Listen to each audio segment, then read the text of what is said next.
പക്ഷിമൃഗാദികളിൽ നിന്ന് മനുഷ്യനെ വ്യത്യസ്തനാക്കുന്ന കാര്യം വിവേകമാണ്. വിവേകം എന്നാൽ തിരിച്ചറിവെന്നാണ്. വിവേകമുള്ള മനുഷ്യൻ അവനൊരു സൃഷ്ടാവുണ്ട് എന്ന് തിരിച്ചറിയുകയും ആ സൃഷ്ടാവിനെ വിശ്വസിക്കുകയും നമസ്കരിക്കുകയും ആരാധിക്കുകയും ചെയ്യുന്നു എന്നുള്ളതാണ്. എന്നാൽ പക്ഷിമൃഗാദികൾക്ക് വിവേകമില്ല. വിവേകമില്ലായ്ക കൊണ്ട് പക്ഷിമൃഗാദികൾക്ക് ദൈവത്തെക്കുറിച്ചുള്ള ബോധ്യവുമില്ല.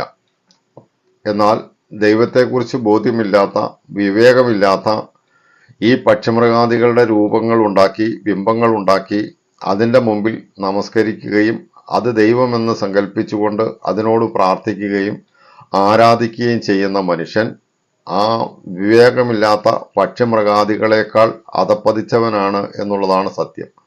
അതിൻ്റെ കാരണം അവൻ്റെ ഹൃദയം വെളിച്ചമില്ലാതെ ഇരുണ്ടുപോയി എന്നുള്ളതാണ്.